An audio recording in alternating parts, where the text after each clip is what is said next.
Hello and welcome to this edition of the Vermont Report on Palestine-Israel. I'm Mark Hage. After 15 months of bombardment, war, starvation, and siege, in the wake of a ceasefire in Gaza, more than 500,000 Palestinians began a historic march of return to their homes in Gaza City and in northern Gaza generally. For most of those Palestinians, while this was a historic moment, they returned to utter devastation. So we'll begin tonight with two reports on this March of Return, the first by the Listening Post of Al Jazeera, and the second, a much shorter report by Bisan Auda, a Palestinian journalist we have featured before on the program. She was one of those 500,000 Palestinians who returned to the north. Fortunately for her, while her house was seriously damaged, it was still standing. A very poignant moment for her family members. Here now is the Listening Post, followed by a report by Bisan Auda. The eyes of the world remain riveted on Gaza, on the images and testimonies of Palestinians going home, on the stories of resilience. The looming issue started to smell like Gaza.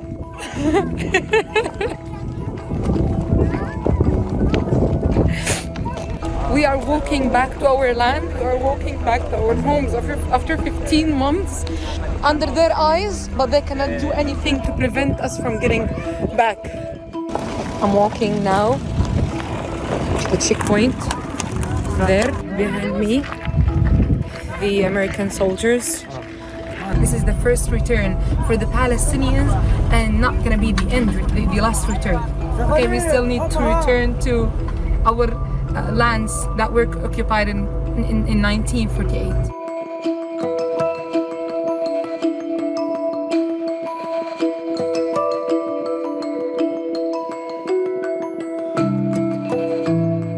We are in the line in Salah ad-Din Road near to Sirat. It's now 5 p.m. and let's see from now when are we going to enter Gaza and cross the checkpoint.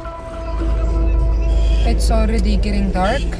We are still in the line. He is trying to save the fuel because the line is advancing really slowly. I discovered that many people are doing the same to save fuel, just pushing the vehicles while the vehicles are turned off. It's the sunrise of the second day for the people here waiting to cross the checkpoint of Salah ad-Din Road to go to the north of Gaza Strip. I've been waiting in lines and lines and lines, without food, without water, without bathrooms, without any place to rest. Everything can be easier. Everything can be easier. It's just the attempts to kill the Palestinians. We're back. Alhamdulillah. We made it to Gaza. I've never thought that I will be able to come here safe. I was 100% sure that this moment will come, but when, how, I was not sure. But here again in Gaza.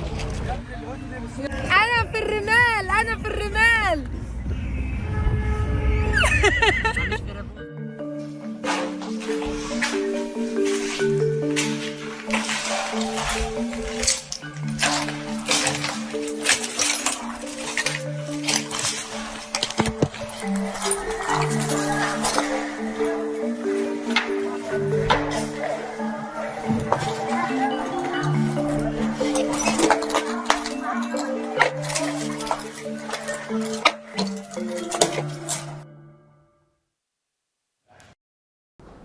Make sure to subscribe to our channel to get the latest news from Al Jazeera.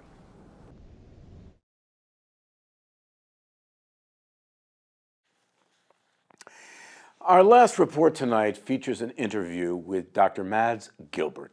He's a Norwegian physician who has worked for decades in Gaza and other war zones, practicing what he calls solidarity medicine. He was interviewed for this program by Ramzi Baroud and Romana Rubio of the Palestine Chronicle. He discusses the destruction, calculated, deliberate destruction of Gaza's healthcare system and what that means for the people of Gaza. And remember, he has worked in Gaza for many years, so he knows that system well, and he knows the needs that it meets. And he also discusses what he calls epistemicide, the deliberate destruction of institutions and individuals who carry knowledge and for whom life in Gaza would be much harder by virtue of having been killed by the Israeli military or their institutions put out of business. So here now is Mads Gilbert talking about his work in Gaza and what he believes has happened over the course of the last 15 months, interviewed by Ramzi Baroud and Romano Rubio of the Palestine Chronicle. We know everything.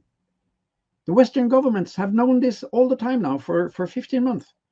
And the responsibility is, of course, to uphold international law, similarly powerful for white, brown, black, and yellow people.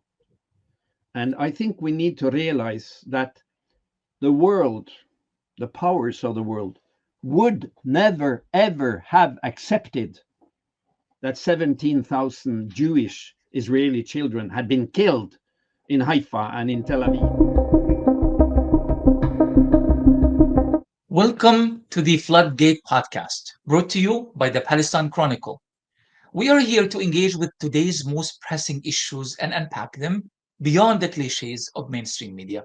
I'm your host, Ramzi Baroud, and with me is the brilliant Romano Rubio, an Italian journalist and the managing editor of the Palestine Chronicle. Let's get started. Thank you, Ramzi. And with us in the studio is Dr. Mads Gilbert. Many, if not most of you, are, of course, already familiar with Dr. Gilbert and his immense contributions, not only to the humanitarian work in Gaza and Palestine, but also to the conversation on Palestine as well.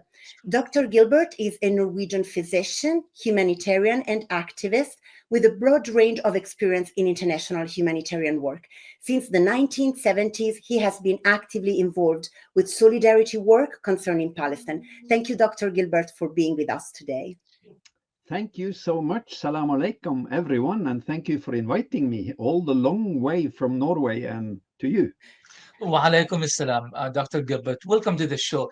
If we could just start with your assessment of the current situation, the current humanitarian crisis in Gaza, with a particular emphasis, of course, on the state of hospitals and other medical centers, which have been, from the very first day of the Israeli war, the Israeli genocide, the main target of the Israeli military machine. What can you tell us? Well, I think we need to refocus and not only talk about the humanitarian situation, because it will dim our vision of what is the root cause and the root problem that needs to be solved now. And I say this not to implicate that the humanitarian issues are not important. Indeed, they are critical and vital. But because so much of the West's effort to solve in their way the Palestinian issue is to focus on emergency relief, medical teams, medical supplies, and humanitarian support.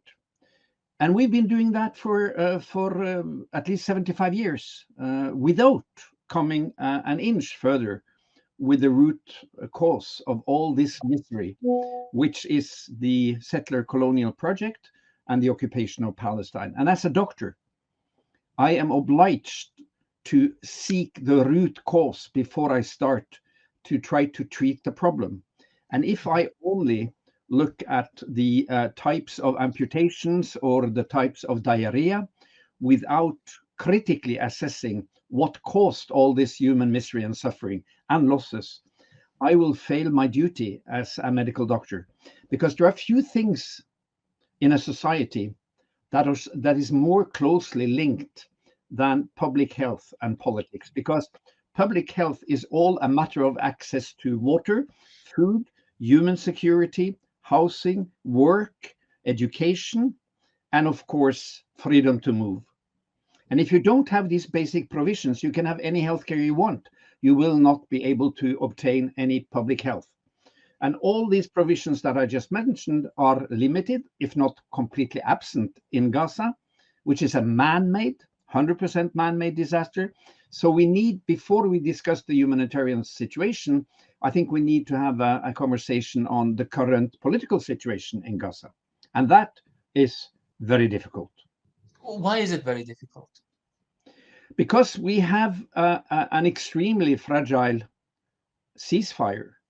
And for those who have followed the statistics, the Israelis have been killing, on an average, one Palestinian per day since the ceasefire took power. And they have not been fulfilling the agreement on the number of patients who should be allowed to exit Gaza for treatment abroad. You know, there are 12,000 on the waiting list who need critical treatment that is not available in Gaza. And the daily rate of patients being allowed to pass out was set to 50, and it's not been even that. The number of tents that should be in is far higher than the actual number of tents allowed, and also with provisional housing. So on every aspect of the ceasefire, the Israeli occupation power is actually undermining the ceasefire, which creates a very fragile and dangerous situation. And now, as they're entering into the next phase of negotiations, of course, this can take effect, where tension will rise. And in addition to the difficult ceasefire situation, which of course also is very unbalanced power-wise, you have all these new horror moves by the US politicians, with the President Trump leading on in threatening to take over Gaza, which it sounds absurd, but he is not the clown, and we should be careful not to laugh, because they are completely congruent, these two ambitions, the ambition of Netanyahu and the ambition of Trump to conquer, to annihilate, and to ethnically cleanse the Palestinians out of Gaza.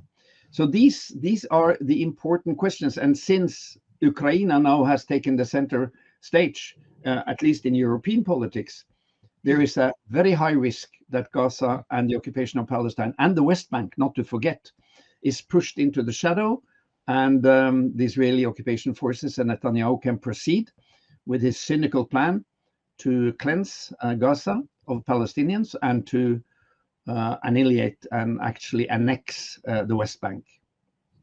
And to corroborate what Dr. Gilbert was saying, we reported these days that only 6 out of the 500 heavy machinery that technically should enter Gaza actually entered Gaza. So absolutely the commitment on the Israeli side has been very, not very strong. And in this regard, like the project, the political project that is behind Israeli actions, how do you feel about Israel's constant targeting of Palestinian doctors and medical figures as if they were enemy combatants or even terrorists? For example, according to a statement by the Palestinian Al-Mezan Center for Human Rights, Dr. Hussam Abu Safia now is detained under the unlawful combatant law. Dr. Abu Safia, who is the director of the Kamal Adwan Hospital, was detained by Israel last December. He has been detained in the infamous Deteman Center, then moved to the Offer prison and systematically tortured since then, according to his lawyers. So what do you think is Israel's logic in doing so? And especially, how can international health institutions confront this legal precedent of targeting, killing, torturing, or trying doctors as militants? Well, we all know the brave actions and history of Dr. Hussam Abu Safi. Of course, he's to me a very prominent symbol of the resistance, because the Palestinian resistance against occupation, it's not only Qassam and the other armed groups. The resistance in Gaza and in the West Bank is very broad-based. It's a popular resistance against occupation, consisting of teachers and housewives and fishermen and young people and healthcare personnel, ambulance paramedics, and so on. And they all say, as long as the Satar and the olive trees are staying, we will be staying, to quote one of your famous poets.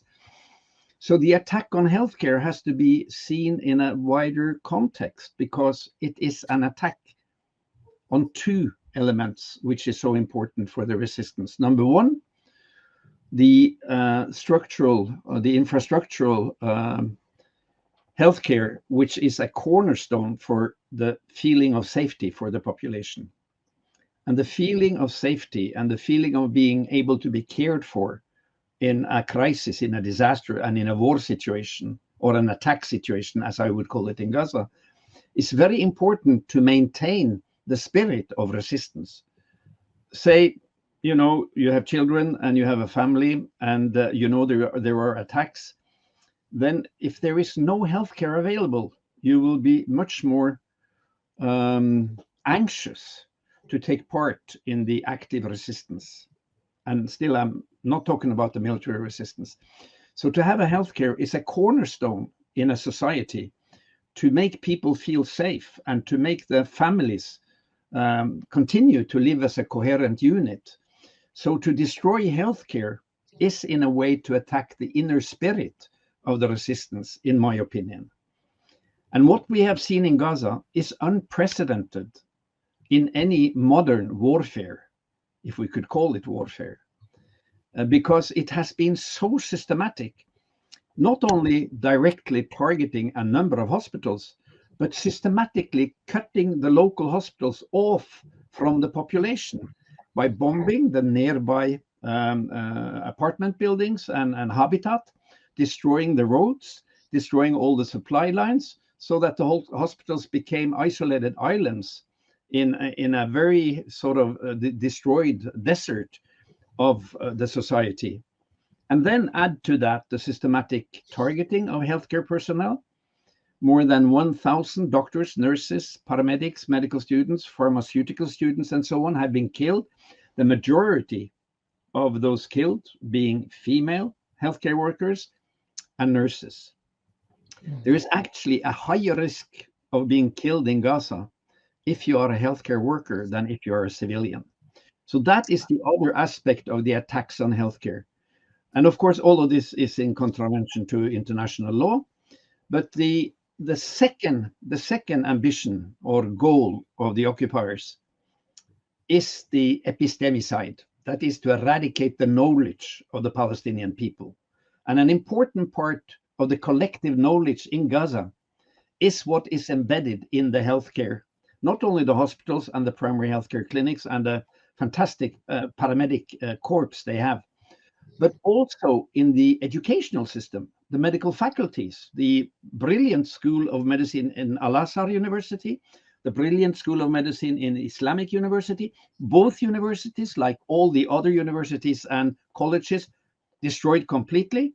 And the Israelis have tried intensely both to kill students and to kill the institutions in order to stop the education of the Palestinian people and to destroy all the knowledge, the research body, the clinical knowledge, the organizational knowledge of the healthcare system, which is so important part of the knowledge base of the Palestinian people. And this, to end, is what the colonial project is all about. It is the politics of elimination of people, elimination of habitat, elimination of knowledge, elimination of culture, and elimination of the existence of a people. Absolutely. Absolutely. Thank you for this. I know there is a question. There is a question of priorities here. I mean, where do we get started? Let's not deprive Palestinians in Gaza from the element of agency. Obviously, it's their sumud, it's their steadfastness. It's the resistance in all of its forms, as you mentioned, Dr. Gilbert, that makes them strong and keeps them going. But of course, there is solidarity that comes in so many different forms. Many organizations around the world are mobilizing in support of Gaza. Many healthcare professionals, including doctors, would love to seize the opportunity to make a direct contribution to helping war victims in Gaza. If you could provide a concise and clear instructions, and I know it's not exactly possible to be clear and concise under these horrific circumstances, but just to deal with the questions of what can we do to help in supporting the Palestinians. It's a loaded question, but it could be a starting point for those who want to channel their help and support. And if you don't mind, if you could even provide names of specific organizations that are most credible and most helpful in this at this particular stage. Well, Ramzi, that's a very, very important question, and let me start my answer by reflecting on the word solidarity, because to me the two most beautiful words in my language is love and solidarity, because these two capacities of humankind are the ones that really brings us through crisis. In everyday crisis, somebody falling off the bicycle in the street, somebody having a myocardial infarction, somebody being abused, or capacity and willingness to stand up for others and provide help and provide support, and our shoulder to support. That is critically important. And when we talk about Dr. Hussam Abu Safiya, there has been a massive international campaign to free him, as you all know. And now I heard the news today, actually, that he is probably going to be freed tomorrow, I heard. If not for the international solidarity, his lawyers would never have been allowed to come to the concentration camp he's in. So let's not forget that the most important thing I do as a Norwegian doctor is not to go to Gaza. It is to work steadfastly in Norway to educate people, to do advocacy, to be a part of the solidarity movement, which is aiming at changing the politics of the Norwegian government. And that's the greatest contribution we can give to the Palestinian people. That is if and when we can change the politics of the Norwegian government to divest all the massive Norwegian pension fund, which is the largest in the world, to make sure that Norway continue to contribute to UNRWA, to make sure that the Norwegian government is very clear in their practical sanctioning of Israeli trade, research cooperation, cultural cooperation, and so on. So we have our homework, I think, is the most important contribution. Then, of course, we may travel, and we may travel to Gaza or to the West Bank as health professionals, doctors, nurses, psychologists, what is it? But my principle, I don't practice humanitarian medicine. I practice solidarity medicine. And number one rule there is don't go if you're not asked to come. Because the relief industry and the colonial aspect of the relief industry, the white savior model, is that we in the global north, we always know what they need. So we just go with our tents or whatever relief and we impose ourselves on them without asking, what do you need? In fact, do you need us at all? Or will we only be in the way? And to be a little bit controversial, I can tell you that several times, quite a number of times, I have been asked by my colleagues in Gaza, and I've been working with the healthcare workers in Gaza for 25, 30 years. And I was there during the attack in 2006, 9, 12, 14, and worked in Shifa and Al-Quds hospitals. So I know them well, they're personal friends. They called me and said, can you try to stop these foreign medical teams coming? Because they need transportation, they consume the fuel, which we almost don't have at all. They need beds and food and water, which is extremely limited.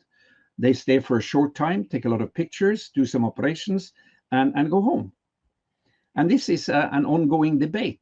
The relief industry as a colonial element obscuring three important things. Number one, the sovereignty of the affected people.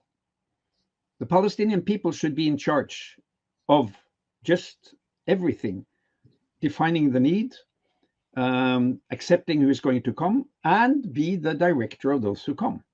It should not be like different organizations setting up their tents and headquarters. They should all be under the umbrella of the Minister of Health in Gaza, Dr. Youssef Abarish. And number two, they should not be allowed to define what needs they are going to cover.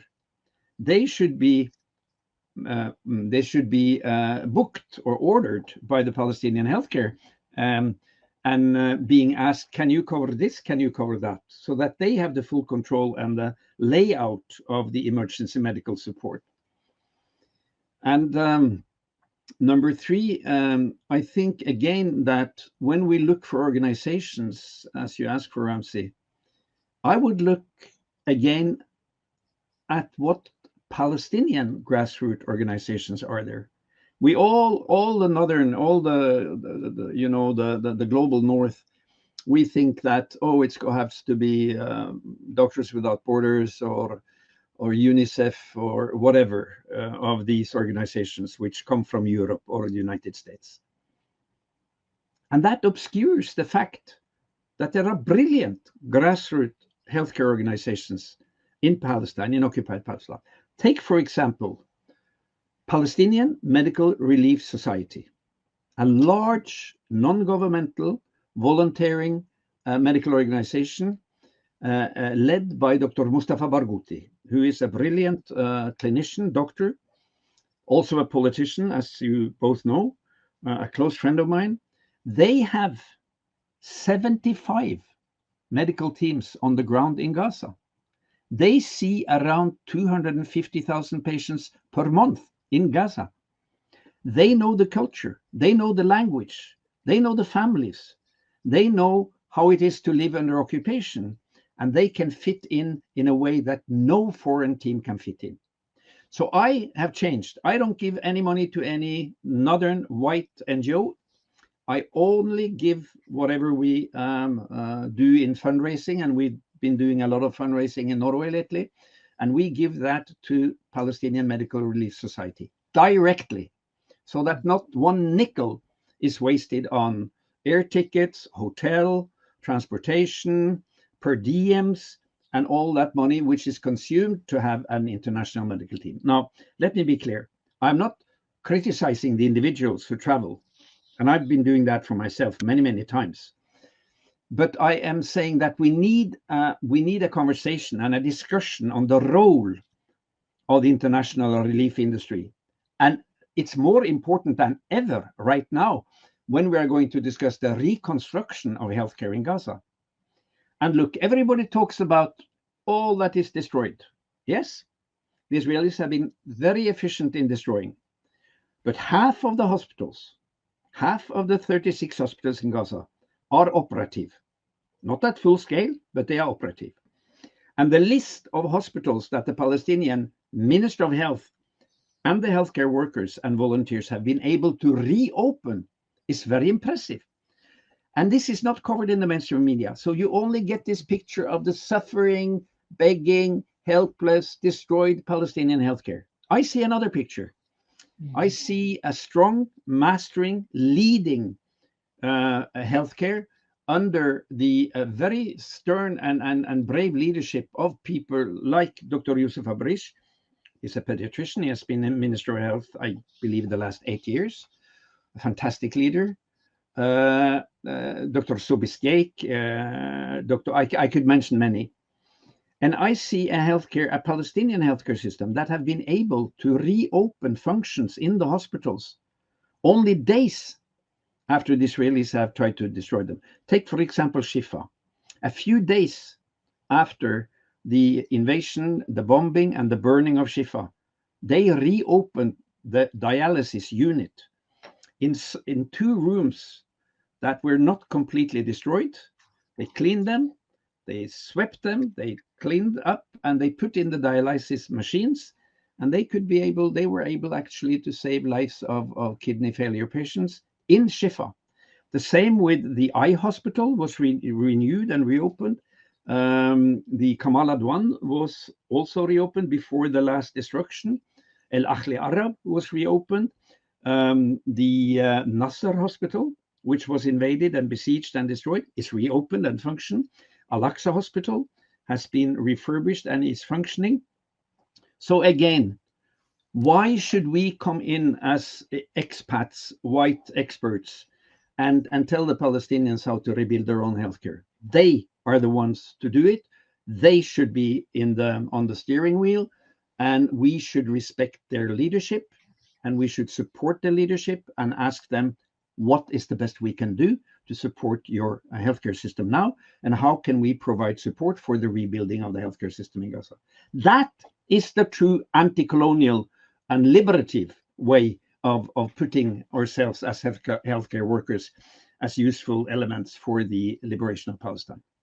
If we only narrow it to look at the humanitarian aspect alone, we will fail and we will be part of the problem, in my opinion. It's a brilliant opinion, and the Palestine Chronicle and all the work and research we do. I mean, this is what we have been championing for years. So just hearing it being articulated in such a wholesome and powerful and apologetic sort of way is really quite comforting. I know, Romana, you have a particular follow-up to that question based on the latest journal article produced by Dr. Gilbert and his colleagues. You wrote an article for the BMC Medicine with other doctors, and I'm quoting here: the expansion of field hospitals throughout Gaza raises a multitude of ethical and political concerns and should not be promoted as part of any recovery proposal without several important caveats. I found that so interesting when I was going through the notes. Can you explain the principle a bit more to our readers? Because I don't think it's like something that they are familiar with.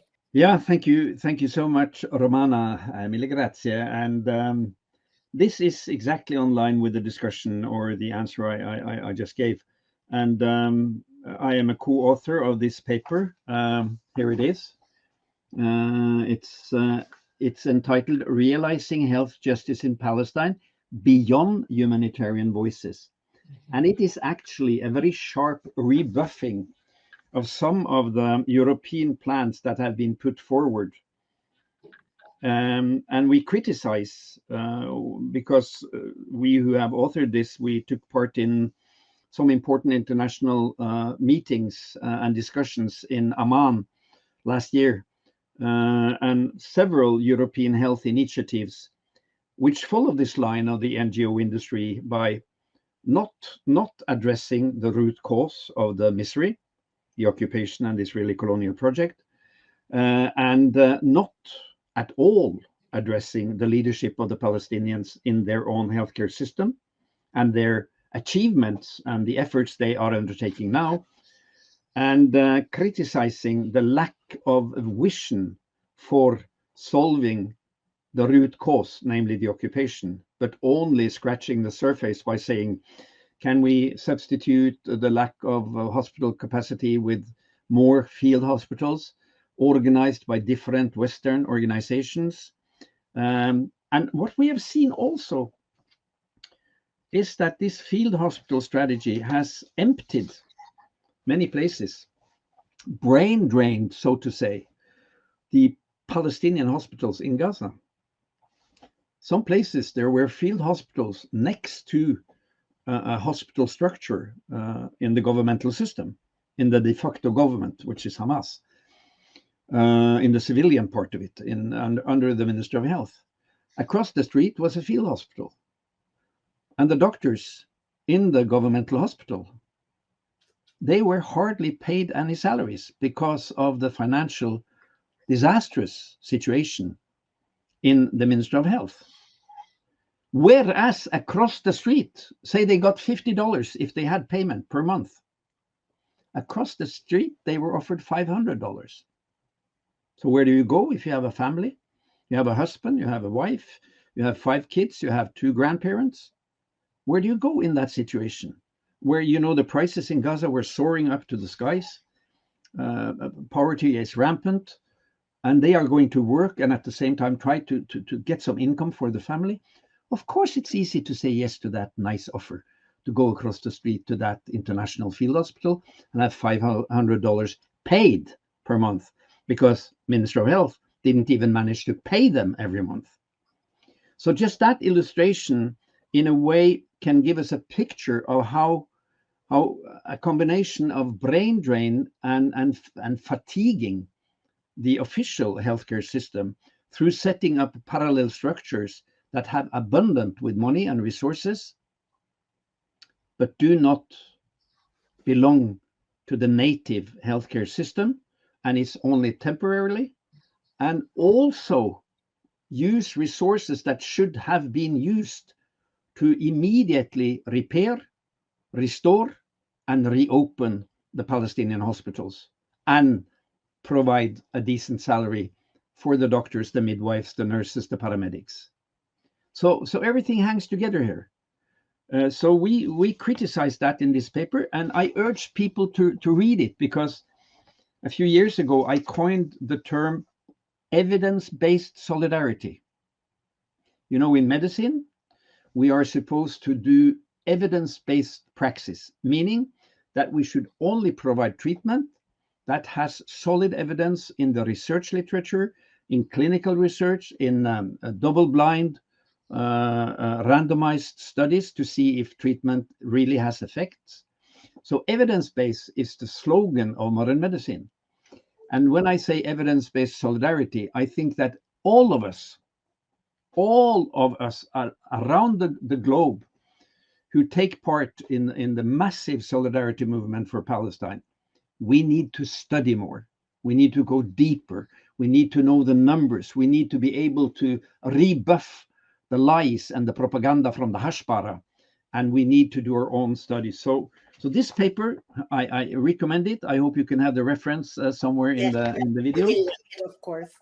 The second paper is another one that we just published in the Lancet, which is about trauma care in Nasser Hospital, 13 pages, where we did something very innovative with the young doctors in Nasser who were stuck with extremely serious war trauma and not much clinical experience. So we gathered a system with 100 top-notch clinical experts from around the world who were available in a sort of a call system. So when they had a case in Nasser Hospital, they could call and we could provide the right expertise. They would send whatever they had of pictures and x-rays and small movie clips, small videos, and then they will be guided hands-on through video in the surgery or in the treatment modality. And we describe that in this paper. This is from Lancet just recently. And the last paper I just take as an example is also from the Lancet, not very much reported. This was published the 23rd of January this year. And this is a group of researchers who have looked at life expectancy in Gaza. I don't know if you know the result. It's really shocking. You know that the life expectancy, you know, how long are you expected to live on an average when you're born?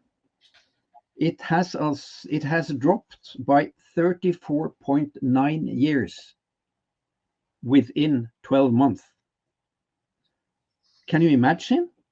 Okay. The occupation, the bombing, the starvation, the disease, the siege of Gaza has had such a dramatic effect on public health that you will lose 35 years of your life.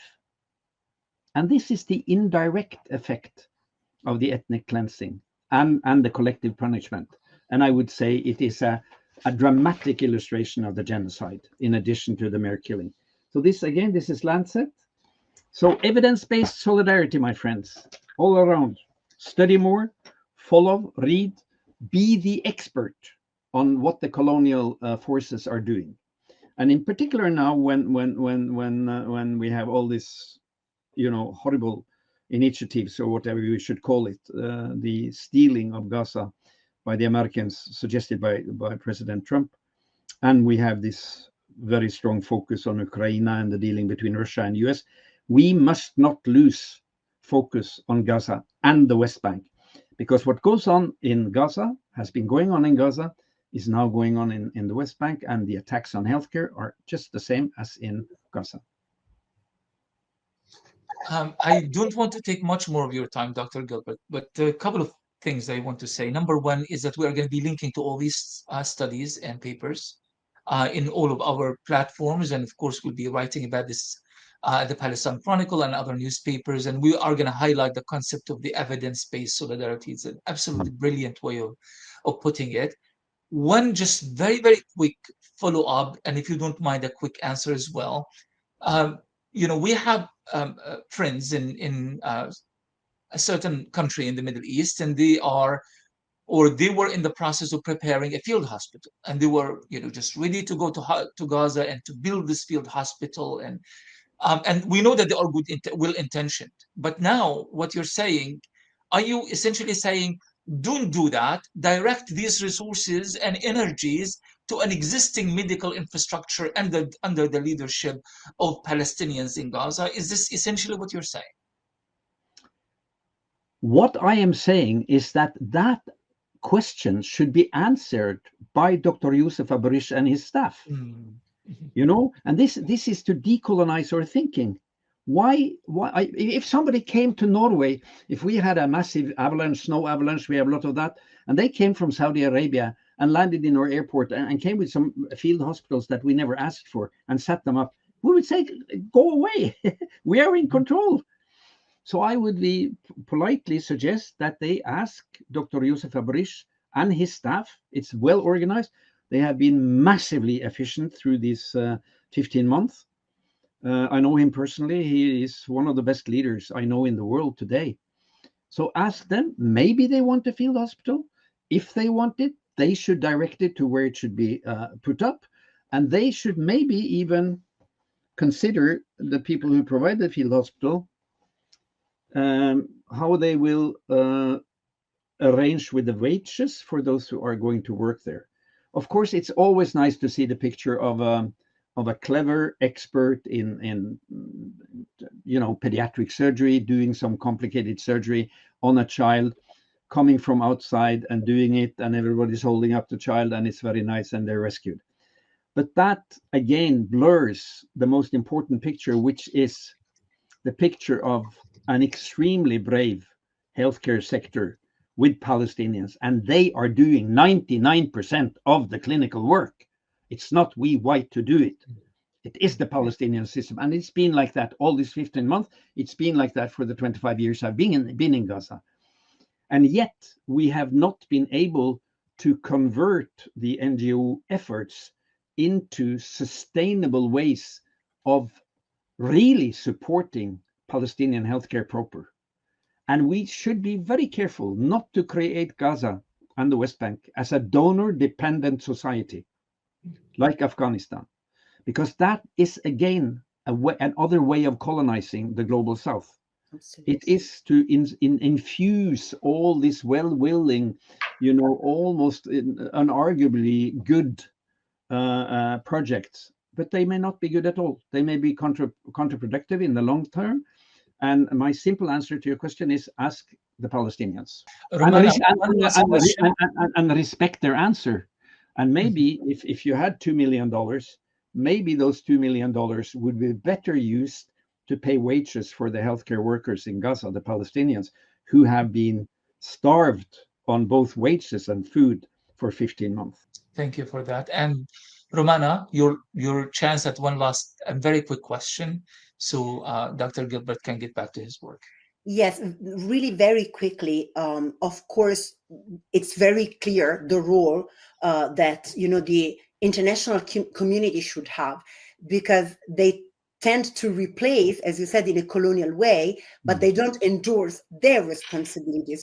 Really, very briefly, what are the responsibilities of the international community amid this horrific Israeli genocide? Oh, it's massive. It's massive. I mean, we know from minute to minute what's going on. We see it on our screens. We can. I mean, if you're on whatever platform, on X or on Twitter X, or you are on Instagram or whatever, or you follow Electronic Intifada, brilliant, or Al Jazeera Arabiya, or Al Jazeera English, or TRT English. We know everything. The Western governments have known this all the time now for 15 months. And the responsibility is, of course, to uphold international law, similarly powerful for white, brown, black, and yellow people.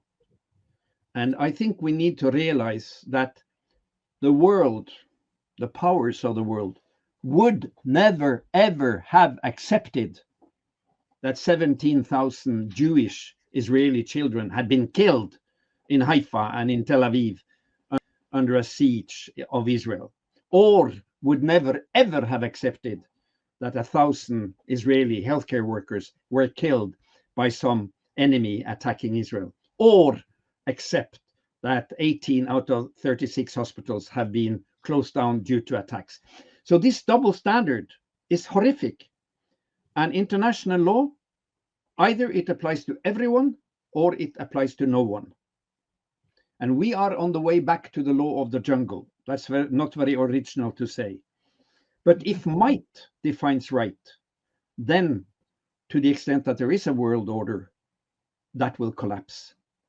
And I'm very scared for my children and my grandchildren that we are entering now into a new neo-colonial era with Bush, with Putin, with the big powers, and with Netanyahu and his fascist government, that they are allowed to do anything without sanctions. So I'm extremely happy that South Africa have taken Israel to the International Court of Justice. I'm happy for the ICC's arrest order.